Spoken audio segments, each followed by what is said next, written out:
नहीं रहते हैं, हंसते ही रहते हैं सदैव।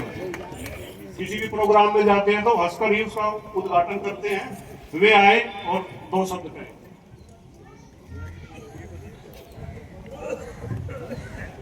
लिसाड़ गांव में आयोजित इस आर्य समाज के उत्सव में मंच पर आसीन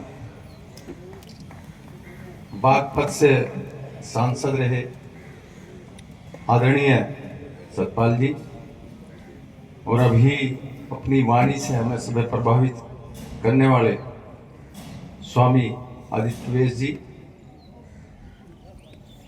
हरबीर मलिक जी और पूर्व जिला अध्यक्ष बागपत गुरुजी बैठे हुए हैं।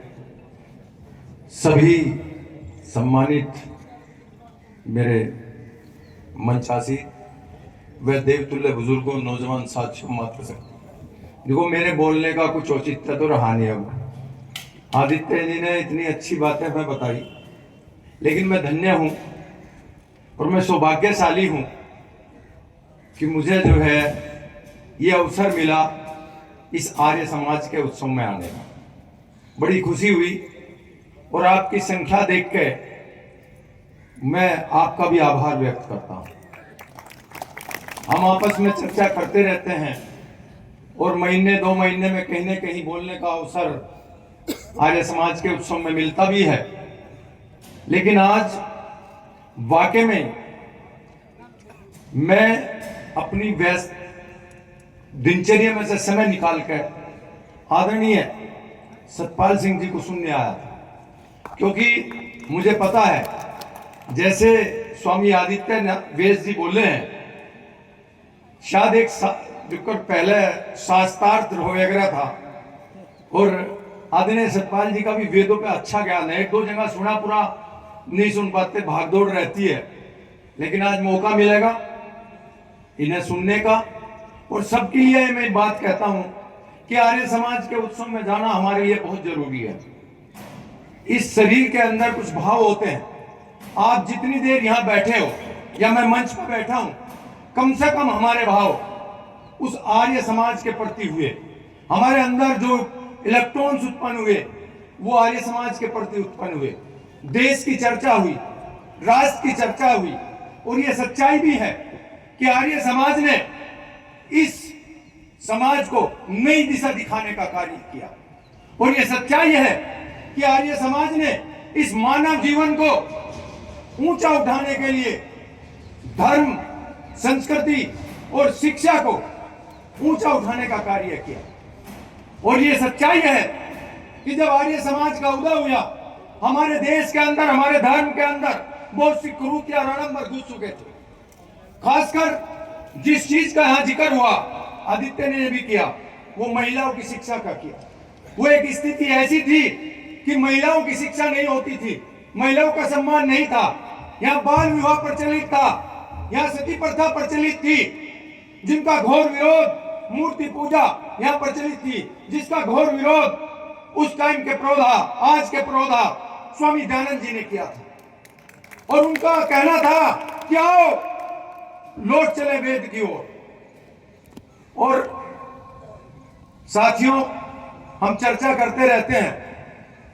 अब आवश्यकता है, देखो हमने तरक्की बहुत कर ली, टेक्नोलॉजी खूब आ गई। आपने देख लिया होगा डिजिटल इंडिया, खूब टेक्नोलॉजी आ गई और नेट भी आ गया। अब तीसरी चीज एआई भी आने लग रही।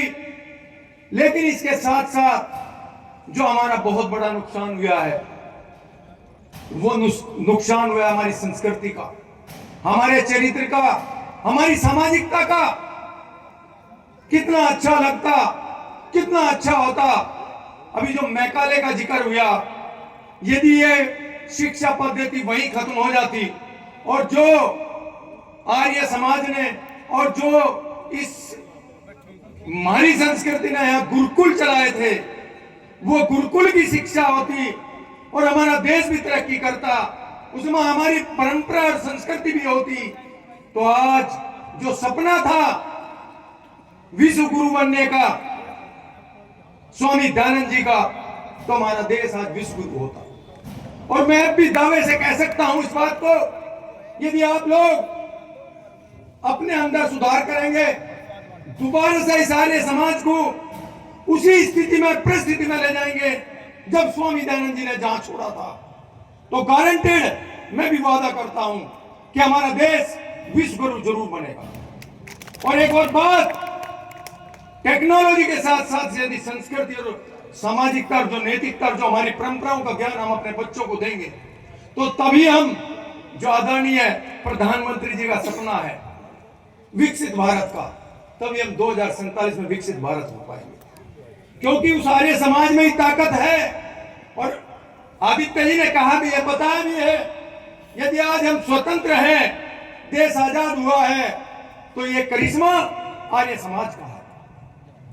चाहे सरदार भगत सिंह हो, चाहे राजगुरु हो, और चाहे अभी तो महात्मा गांधी का भी नाम लिया, वो सब आर्य समाजी थे। हकीकत है इस आर्य समाज के अंदर ताकत है। आप यदि यज करते हो तो उस यज के अंदर ताकत है। और इस क्षेत्र की तो मिट्टी ऐसी है, इस क्षेत्र की तो मिट्टी ऐसी है, दिशा दिखाने वाला चाहिए। यदि आर्य समाज मजबूत होगा, आपके अंदर ताकत आएगी, तो तभी हमारा देश तरक्की करेगा। इन्हीं शब्दों के साथ और ये कहते हुए कि इस टाइप के उत्सव आपको मनाने चाहिए, हर महीने 10 दिन में बिल्कुल मनाने चाहिए। जो कमियां हैं, जैसे अभी इन्होंने जिक्र भी किया और मैं भी जिक्र करता हूं, हमारा जो युवा है वो भ्रमित है, वो दूसरी दिशा को खिसक रहा है। उस आज आवश्यकता है आर्य समाज जैसी संस्था की, उस आज आवश्यकता है स्वामी दयानंद जैसी एक शख्सियत की, जो दोबारा से फिर यहां उसी ताकत से आर्य समाज को स्थापित कर सके। नशे की ओर बढ़ता जा रहा है और उसके पीछे कारण आप ही हो, आप ही हो उसके पीछे कारण। यदि संभाल सकते हैं तो इस आने वाली पीढ़ी को संभाला जा सकता है। तो मैं तो अपनी वाणी को विराम देने से पहले सबका फिर धन्यवाद करता हूं, और इस पर चर्चा होनी चाहिए, आर्य समाज को बढ़ाना चाहिए। हम कम से कम और भी नहीं कुछ तो यज तो कर ही सकें। चलो किसी को प्रवचन देकर नहीं हम बता सकते तो यज में कुछ नहीं लगती, 15 मिनट लगे हैं कुल। एक आदत बन जा, उस आदत के अनुसार रह, छोटा भी है जो, कुछ जरूरी थोड़ा 1 घंटे वाला यज हो, 15 मिनट में यज हो जा। जो पढ़ने वाला यज है, छोटा हाई यज है, देखो कितने फायदे होंगे। एक जब हम पढ़ा करते थे 9वीं 10वीं में, एक थोड़ा सा प्रकरण पढ़ा था आवर्ती का, और वो सच्चाई है आवर्ती की कि भाई अनुनाद है। जब कोई हम आवर्ती निकालते हैं अपने मुंह से, जिह्वा से, और दूसरी आवर्ती जब उससे टकरा जाती है, अनुनाद हो जाता है, तो वो पूरे ब्रह्मांड में फैल जाती है। तो जब हम सुबह को उठेंगे या शाम को बैठेंगे और आर्य समाज के मंत्र बोल लेंगे, यज करेंगे, तो वो आवर्ती चली तो कहीं तो अनुनाद होगा, कहीं तो बढ़ेंगे, तो भाव तो जागृत हुए। तो ये भाव जागृत होने चाहिए। इन्हीं शब्दों के साथ और दोबारा से सबका धन्यवाद करते हुए जय हिंद, जय आर्य समाज। बहुत ही सुंदर।